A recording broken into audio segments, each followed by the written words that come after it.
Flexibility. That's amazing. I love that. I'm ready. Oh, I have to introduce this, right? For the okay. I have to do this part first. All right. Hello. Welcome. Our session today is on Does Being Neurodivergent Mean I Don't Belong? I'm Hunter Stuckemeyer. I am your conductor driver for the day. How are you guys doing?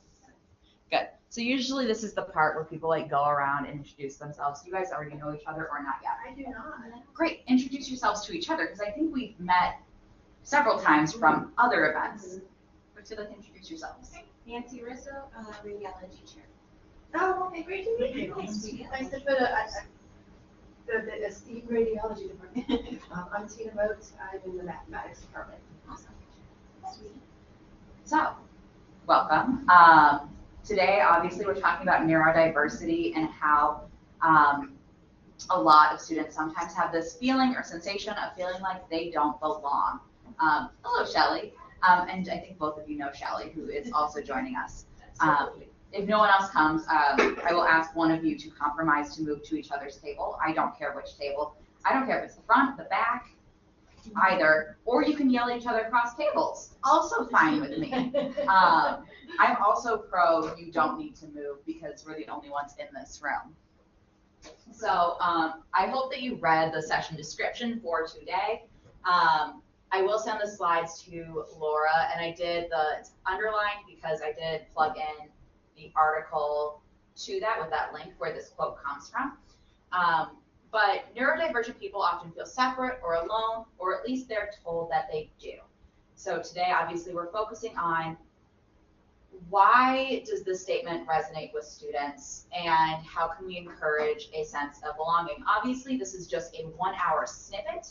And in the education department, we teach whole classes on neurodiversity, inclusive practices, how to support students with neurodiversity. Obviously, more of it is geared towards like early childhood through high school, but some of those things can still be taken and applied to the classroom. So obviously, this is just a tip of the iceberg conversation. Just because I'm curious and we're such a small group, how many times have you guys like studied neurodiversity in educational settings? If like maybe not how many times, but have you ever been to a session on neurodiversity? Not as much as I like. I mean, same here. Yeah. Same and same. So our entry question for the day is not even just thinking about neurodiversity. What are you currently doing in your classroom to help students feel like they belong? And in my head, before I knew how many people were coming, this would have been like a nice small group outbreak. But if you guys want to join tables or yell at each other across tables, either are fine. And I won't make you share out because obviously I can hear everything you're saying.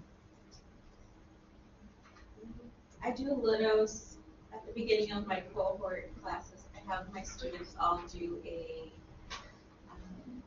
personality / best study habits quiz. So that way they know their learning style, and then we kind of just share some of the ways that they study based on their learning style to kind of see what they think and work together with or new ideas. I do a day one getting to know you questionnaire, and it's things about like how they feel about math, what are they most proud of. So, I mean, not even related to math, because what are you most proud of? Is there anything that I need to know about your schedule? Things that could come up in the way of you being here in the classroom this semester, and then like some music tastes and things, just something kind of fun.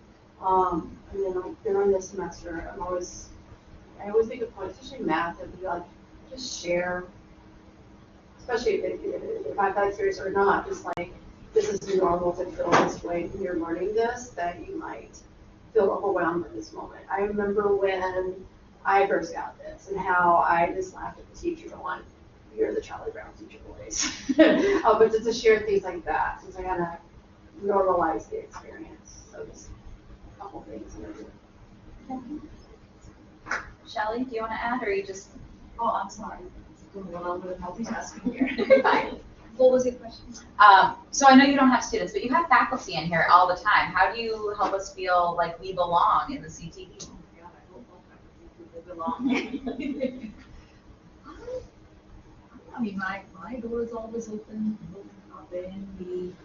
In terms of programming, we try to incorporate like this topic. Like everybody's welcome to share what works for them and any topic that they want to have. So like that's there. Our programming is kind of about faculty.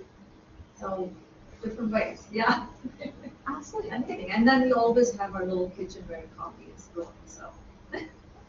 Let's be real, food is the way to a lot of people's hearts. Food and coffee. Food and coffee, especially the older you get. For myself, some of the things, I know we talk a lot about inclusivity and belonging, and that is kind of the theme of our year is belongingness. And I know Rich shared a great presentation before, because like I'd already submitted this, and then he shared his presentation. I'm sitting there like, can you just come do it for me? Because you did that pretty perfectly. But something as simple as like obviously getting to know names. Online classes, it's a little bit more challenging because you're not always seeing the face with the name, but you're getting familiar with the writing style and how they engage online. And so some of those basic practices that we keep hashing on, but are extremely important because I know for myself, I've had students still come into the classroom and luckily not bragging on anyone. And if it is someone from Triton, they don't tell me it's someone from Triton. But they always say like, oh, my teacher for this, like when I was at this place, like didn't even know my name. He would just like read out the papers and like hold them out. And it's like a sense of like disconnection. So something as simple as like, what music are you listening to? I know in something that I've tried to do a couple times, try to find different questions that like keep them engaged and like also allow them to show a different side of their personality. Not just, hey, do you work? Where do you work? Because sometimes talking about your job with your college student is, I work at Panda Express, and that's not the part of their personality that they want to highlight. Since I teach early childhood, I usually start with like early childhood questions of like, hey, just when you're in the classroom, you have to know what your favorite dinosaur is. So what is your favorite dinosaur? Like that is your question for today for us to get to know each other. I've done things like make a study playlist with them. And this is for all of my students, not just like, so if we're ever at a time where I don't need to be actively teaching and they're doing independent work, they make their playlist. / then I don't have to try to figure out what to put on for background noise. So it helps me and it helps them. And so when they hear their song, they're like, this is the one I put on. And it's then interesting. I tell them no inappropriate language though, because we are in a classroom. So it just cannot be inappropriate unless, and even like, I'm like, no, there's actually no unless. Like someone tried to push it with like, what if it's in Spanish? And I'm like, all of you speak Spanish. Like, I'm the only one who doesn't. I'm the only one who's not going to know it's inappropriate. So you have to call each other out if they tell me a song that is in Spanish and it is inappropriate. If it's Bad Bunny, I automatically know. Just saying. So I was hoping to facilitate some conversation around this because this is the quote that obviously we are basing our entire conversation on. Is neurodivergent people often feel separate or alone, or at least told that they do? And so we'll just have a large group conversation. Unless you want to like cuddle up and just have a one-on-one conversation. But what does that make you guys like feel, think of in your own practices?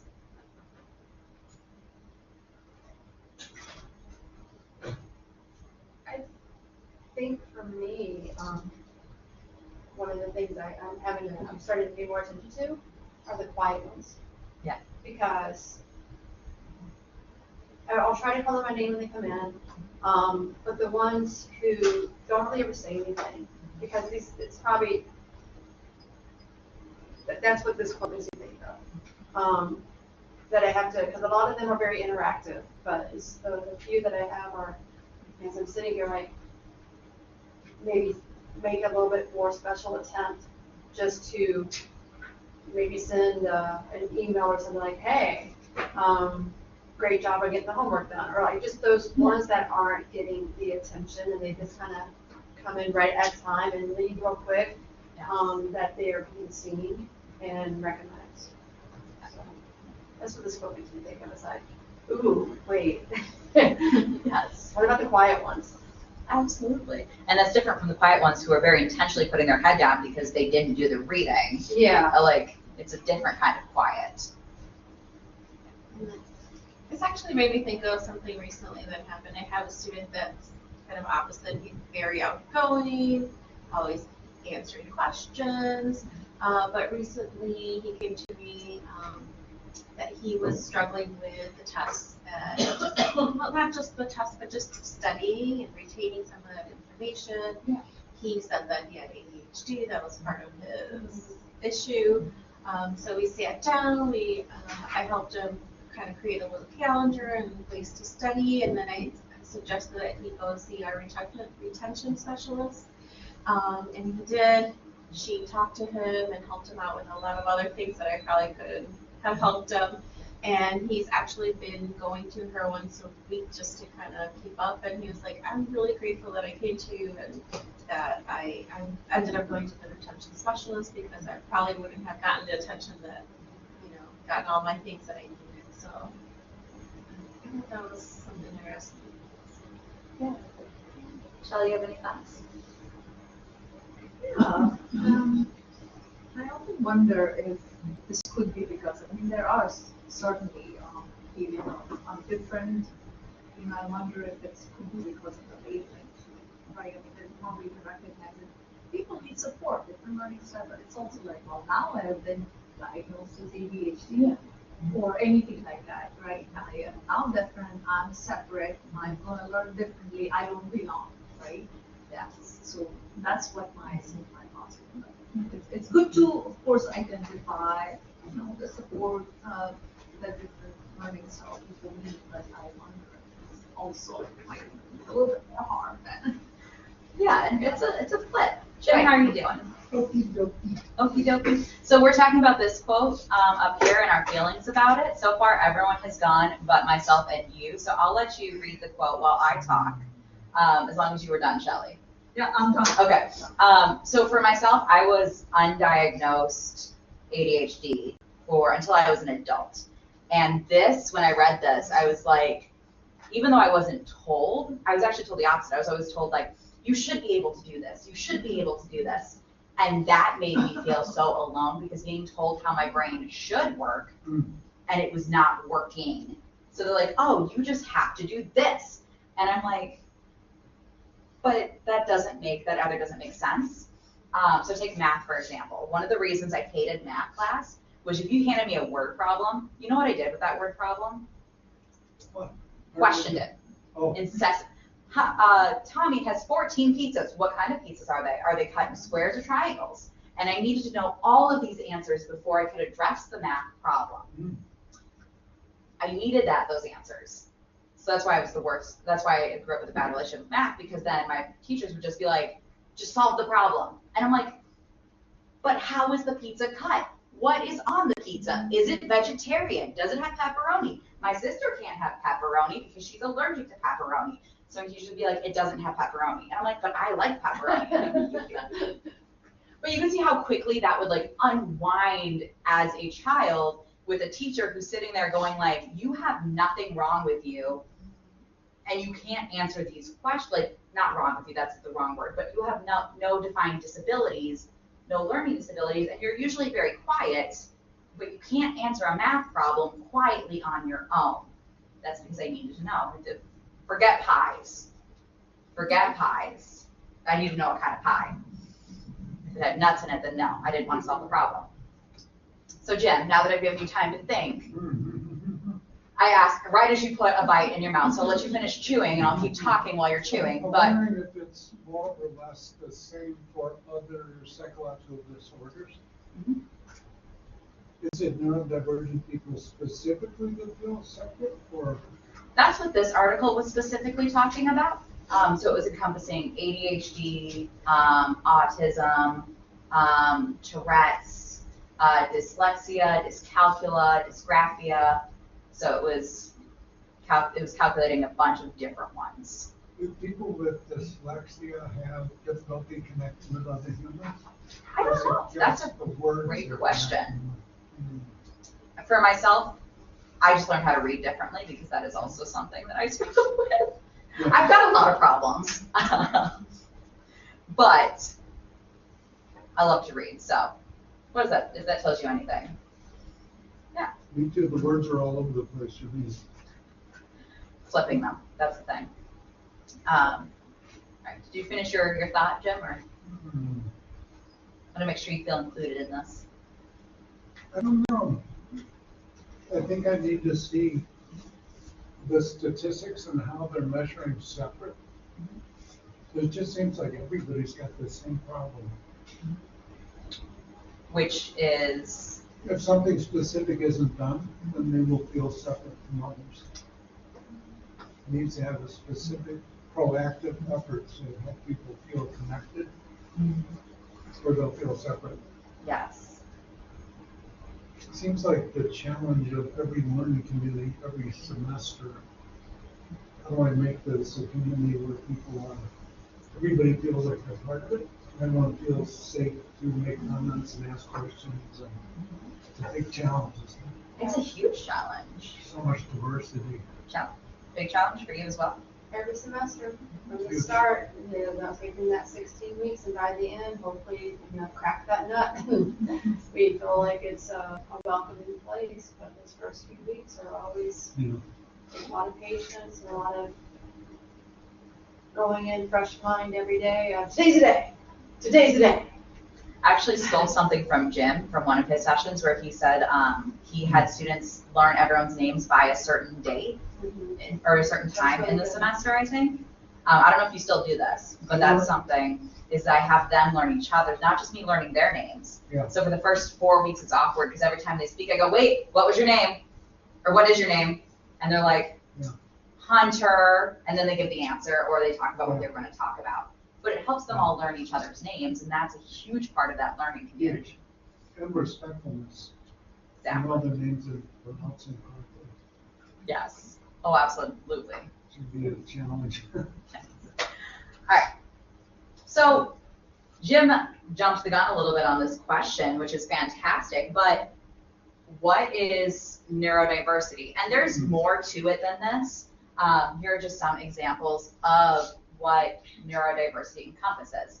And neurodiversity is an umbrella term, and the use of neurodiversity is meant to destigmatize learning disorders, because for a long time we called it a disorder, which means that there is something wrong, right? There is something that has to be cured or fixed. And with a lot of these, like autism and ADHD, dyslexia, dyspraxia, dyscalculia, Tourette's, are never going to go away. Like, these are lifelong things. And the best way someone described it to me is that think of it more like diabetes. You would never tell someone something was wrong with them for having diabetes. You would teach them how to treat their diabetes. You would teach them how to help manage the symptoms of it.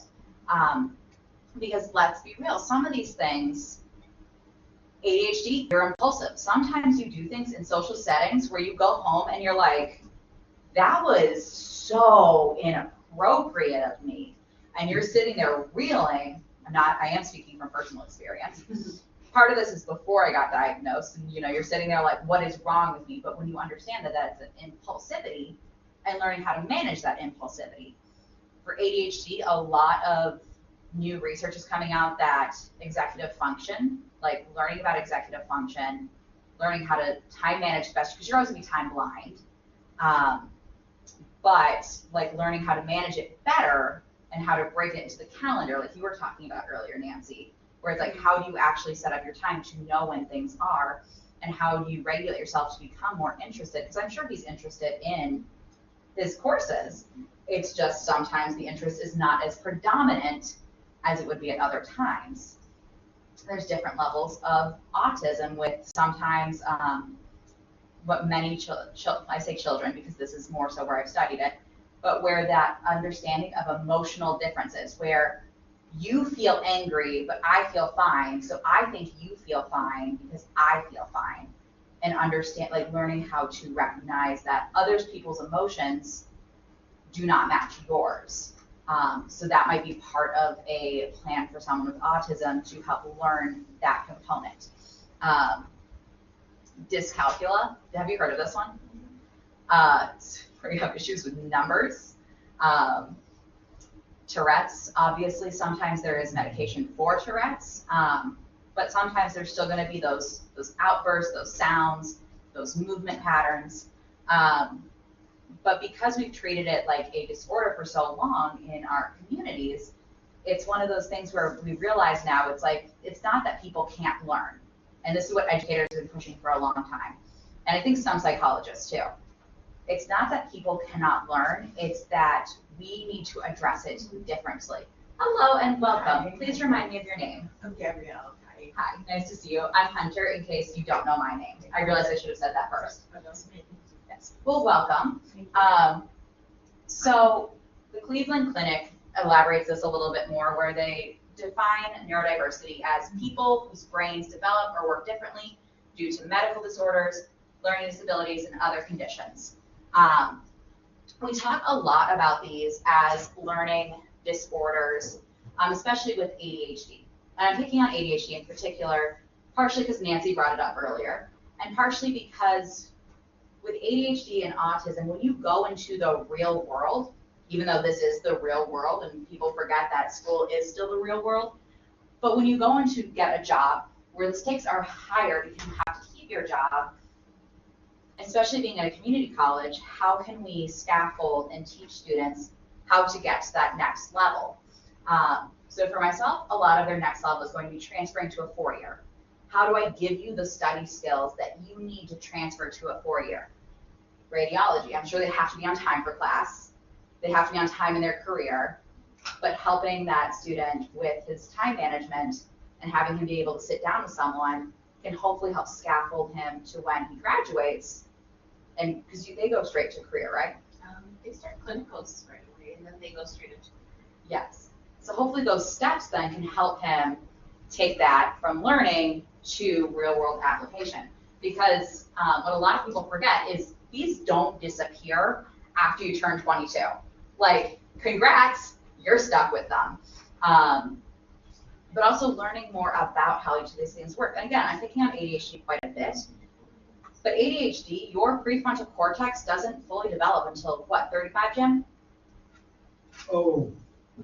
For some no, people? There's the connection to the limbic system to come too. I always say mid-20s is when, I expect students to not do alcohol or any other drugs until after their mid-20s, because their brain is just charging ahead. Yeah. Absolutely. It'll be active the whole time though. Yes, it will. Forever. Yes. What's the word, I'm not kind of uncomfortable with the word wrong. Like when you say there's something wrong with someone. So yeah, like it. I say there's something wrong about me all the time because I'm mostly picking on myself. And there's really nothing wrong with anyone who has any of these. It's just the way in which it was viewed for a long time was that, oh, your brain didn't work the way everyone else's should. There's something wrong with you. The disorder versus now with neurodiversity, making a prettier label for it, where it's like, hey, your brain just operates on a different planet sometimes, and now we just got to bring you back to our planet. That is also from experience, by the way. Yes? Are you seeing hypermobility being added to this yet?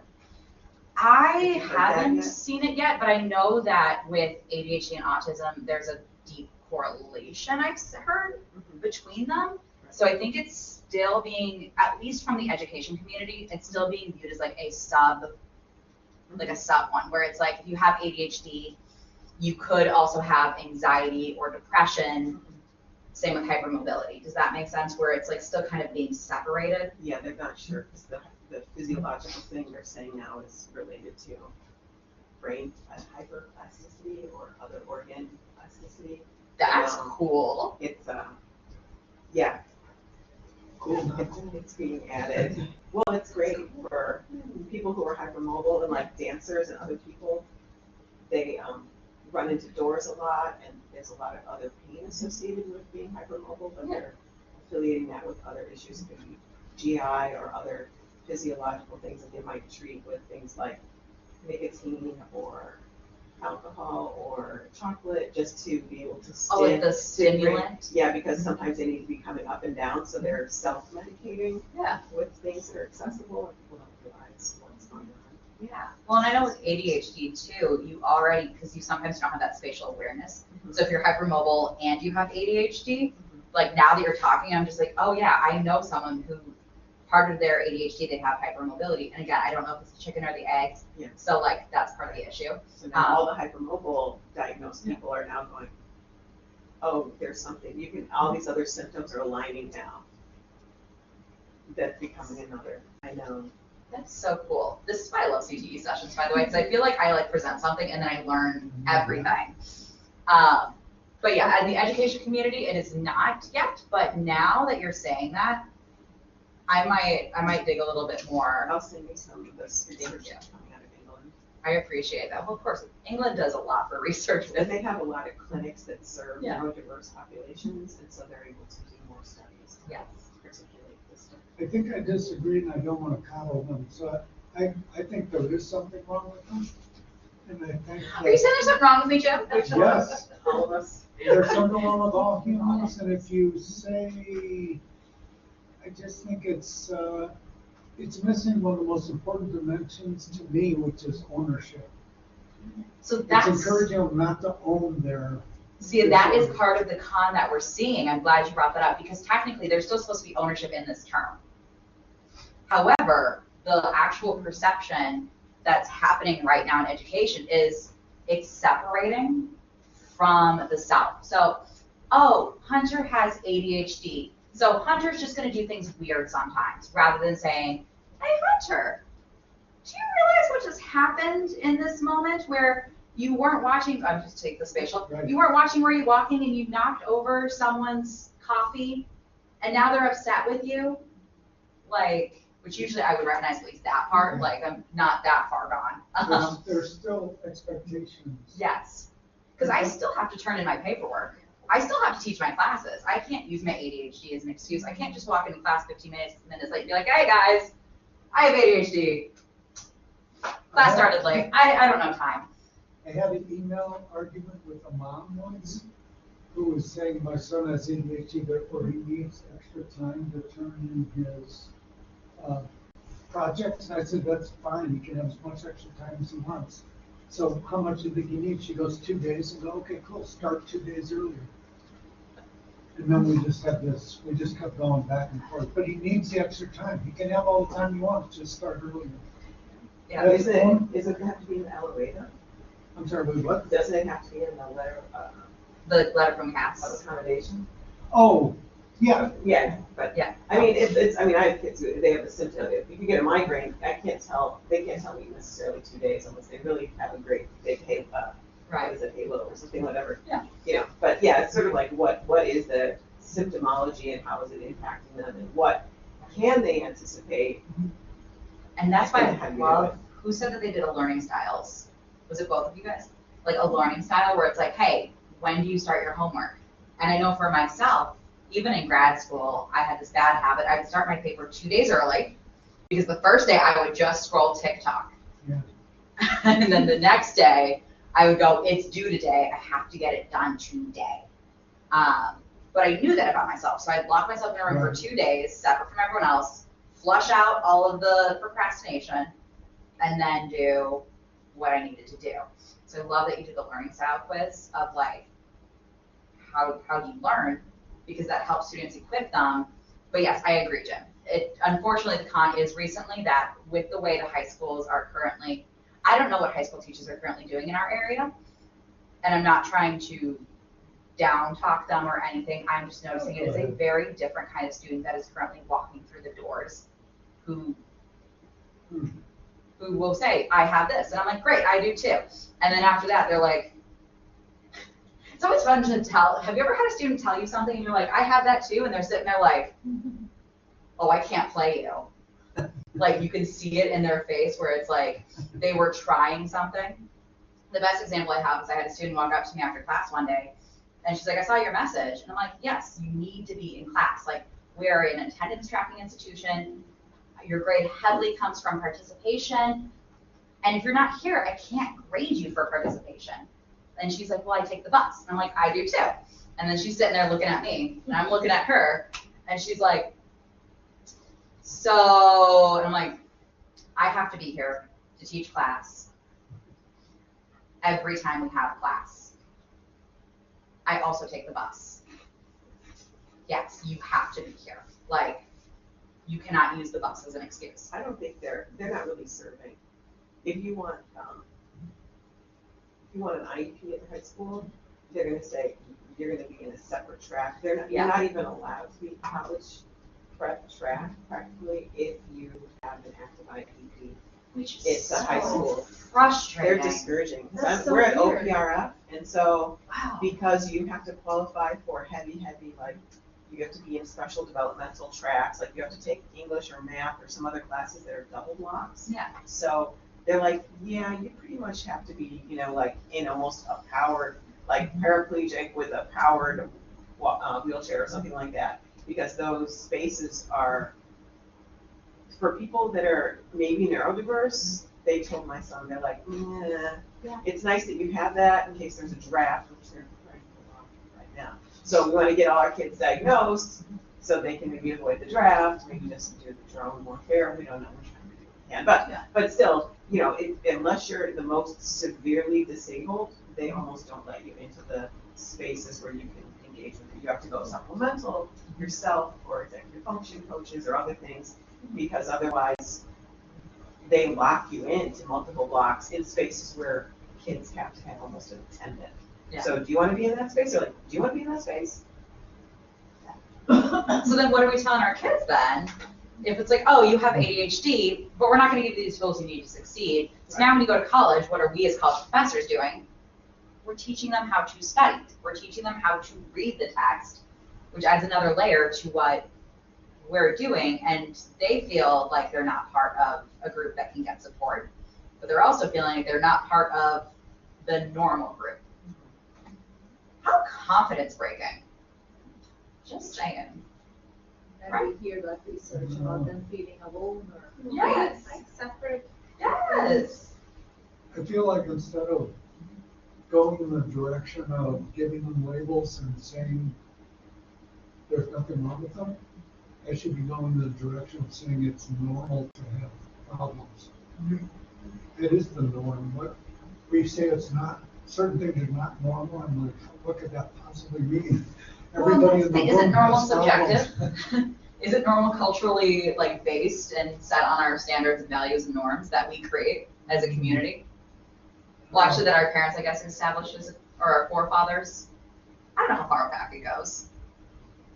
So this is a bigger philosophical question than I am prepared to answer today, Jim. I just finished filling out Perkins. I don't know about you, but my brain doesn't work anymore.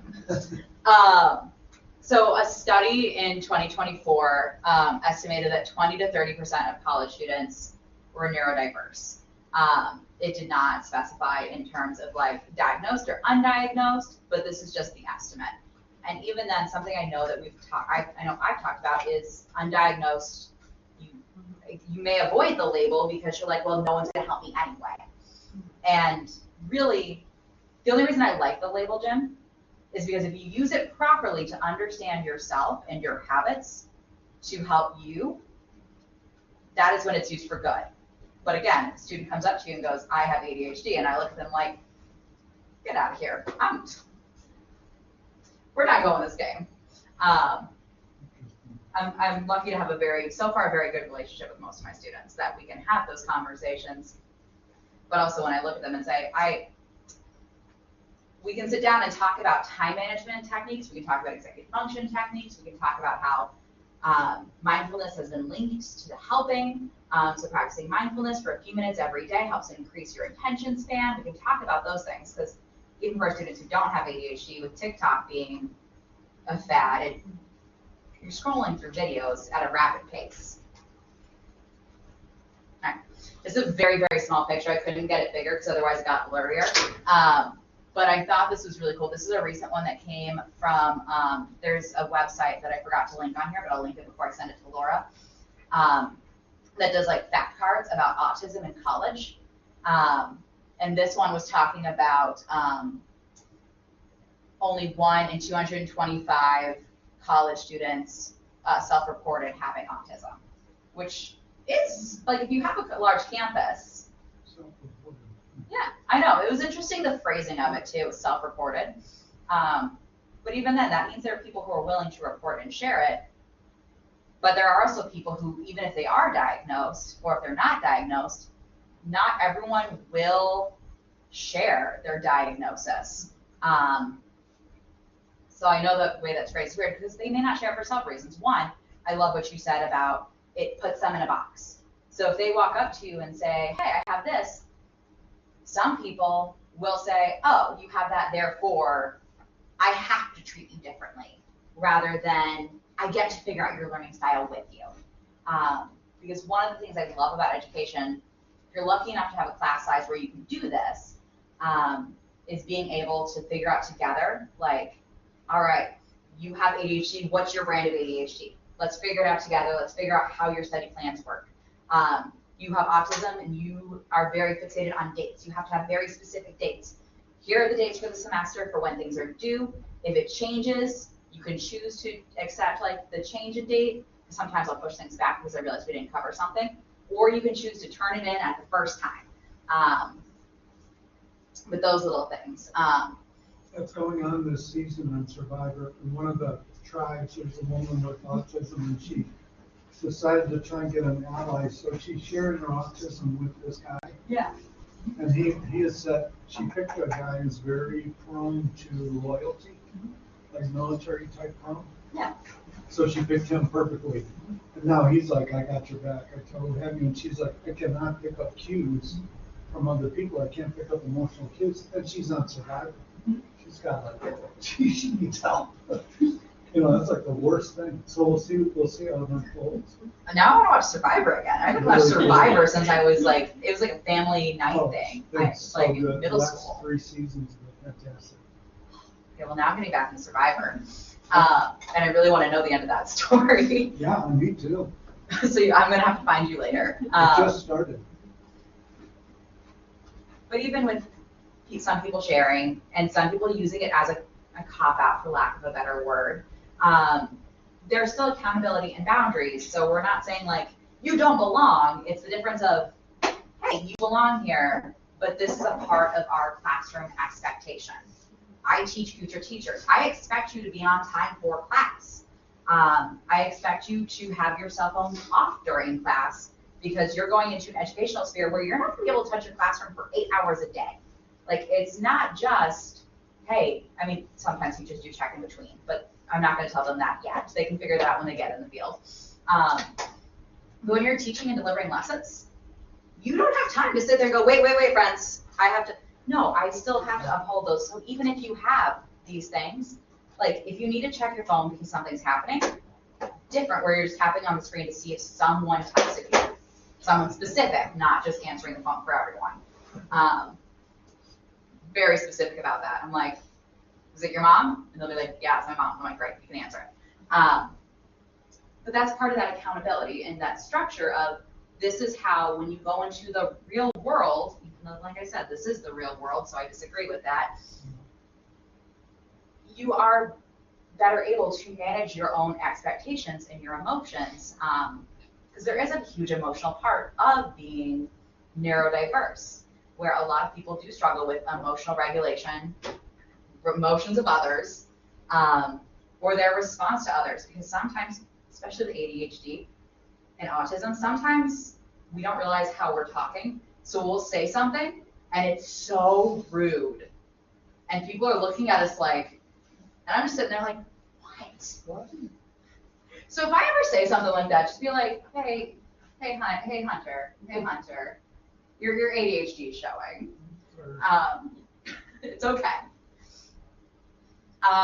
Instead of real life, I learned to say post-college. Post-college, I like that. Because they might go any number of. Yeah. So. Yeah. I have a mix, so I can't use post-college, unfortunately, because some of my people are already actively like working and they're coming back for the credits, which is the cool thing about my program, where it's like you can come back, you don't have to, but also then you've been working for years and you're sitting there going, oh, I did this in 2004 with a child, and I'm like, okay, and they're like, I did something wrong, and I'm like, you didn't know better, now you can do better, use it as a learning exercise. So, I found this really cool article and I put the link. I actually remember to put the link to the article in this one. It's about a professor named Megan Riley who was undiagnosed autistic. And she got diagnosed after her graduate program. And she was talking, and so in this article it talks about an experience she had where there was a mandatory event for her program that she had to go to, but she had a doctor's appointment.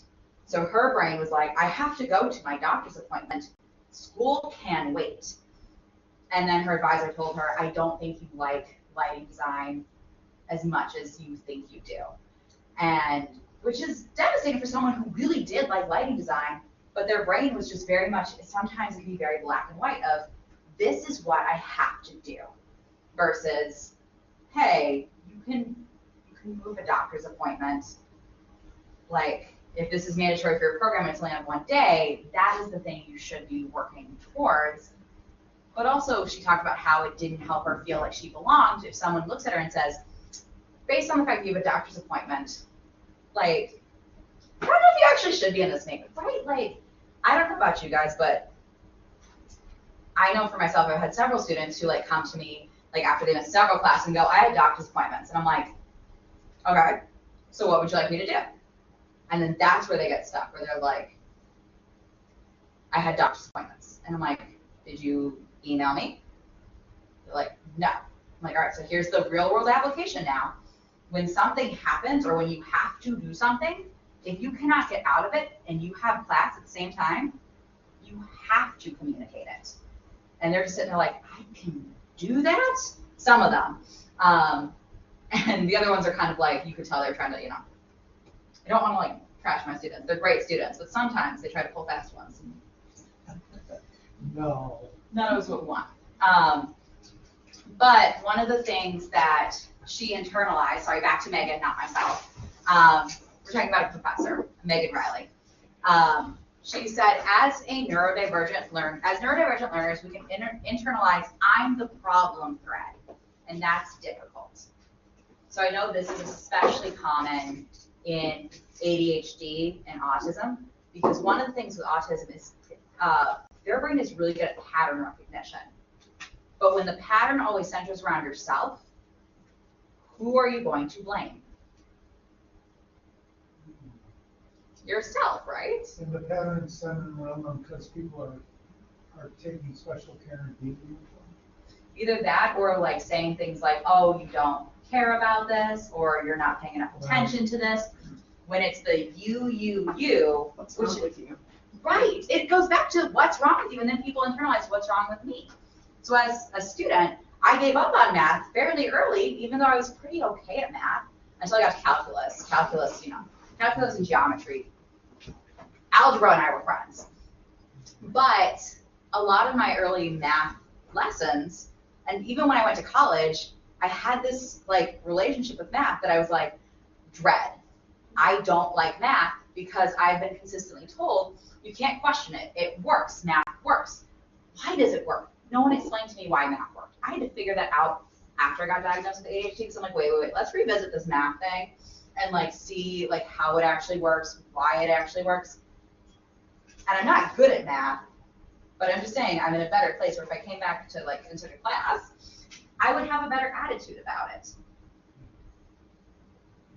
So, and especially then as being like a student, where it's like you do something like impulsive or silly, like where you like write your name in a red crayon instead of the pencil, like the teacher said. But the more that happens, the more you pile it on yourself. Because that's part of the problem, though, with ADHD and autism, is the more it's like you, the more it's like, oh, me. So then, as it keeps building, you start trying to stop the habits rather than manage your symptoms, especially when you're undiagnosed. Does that make sense?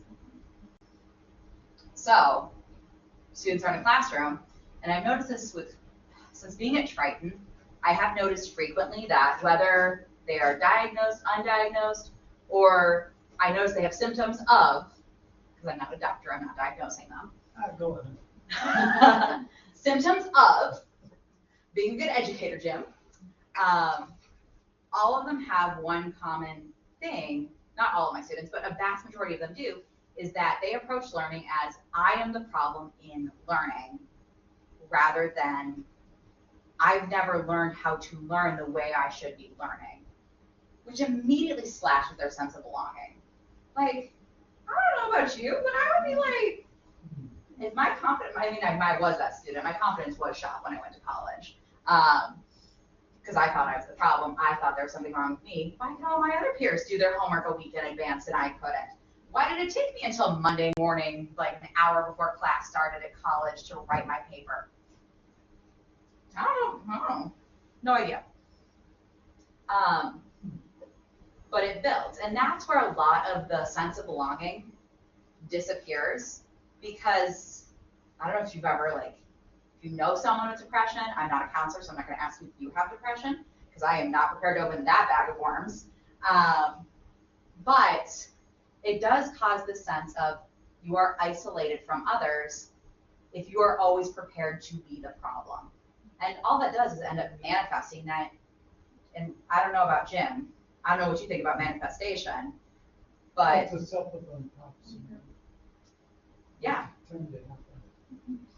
So if you're walking into a classroom thinking, oh, this teacher's not going to like me because, well, I'm a problem for every teacher, which is why sometimes students look at me, and I'm not trying to brag.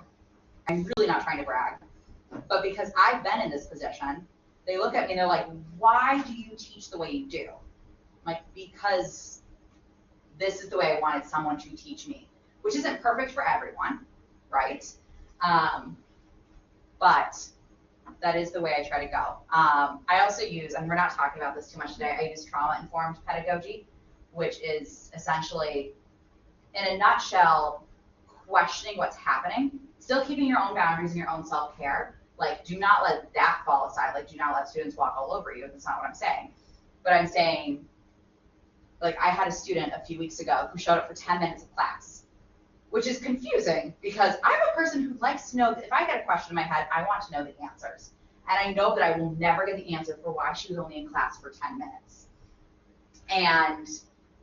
But I have to step back and recognize, like, okay, so in this pedagogy that I'm using, trauma-informed, it's about questioning and being curious. So if I ever do get the chance to talk to her about it, hey, just curious. Are you okay? Is everything all right? Still upholding boundaries of, hey, like, I'm sure, like, something happened and you, like, had to leave class, but the expectations of this class are this. So I do have to uphold this boundary for the future, and if you need to leave, talk to me about it before class starts. But that's a little bit of, like, that trauma-informed pedagogy. It's just being curious and open, but also still keep yourself, like, safe. That's the big thing. Seems like there's a fine line, a fine line between helping them and supporting them, Yeah.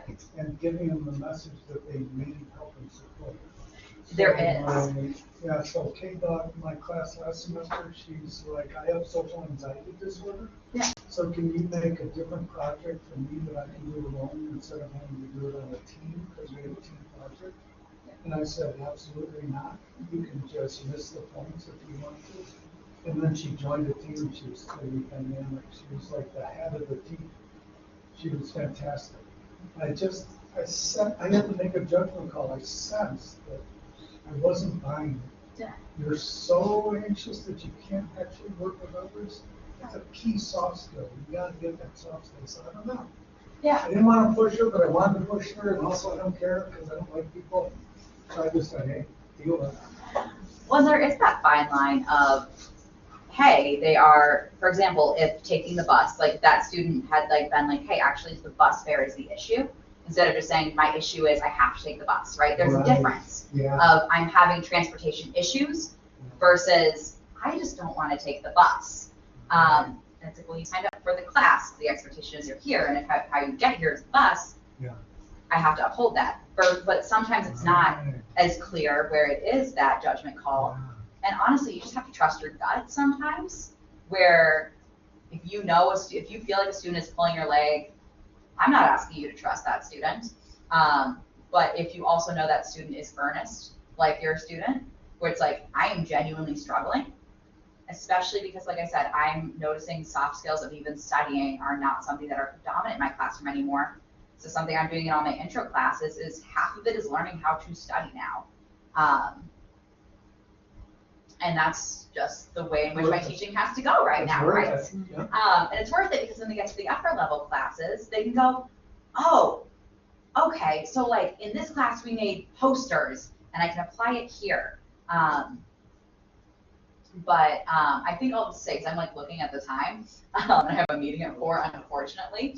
So I'm going to jump to the end, which I always should under-prepare for the CTE sessions, I think, at this point, because we always end up having, and again, I love the conversations because I've learned so much. Not, so like, oh, shoot. I was leading a CTE session in here. Sorry, it's going to be another story, but it'll make sense. Where I was like, well, what was it? Someone corrected me, like, I'm a person with ADHD versus like, so like using person first language, where it's like, it is kind of that separation. For me, I can't do that separation of ADHD and Hunter. It's like, no, Hunter and ADHD. So for me, that's more effective. For some people, it's more effective to do person with ADHD because that's how they know how to manage their symptoms. In either case, that is going to end up being a very personal journey that you cannot always tag along for. You can gently nudge them towards resources, but you can't be like, go.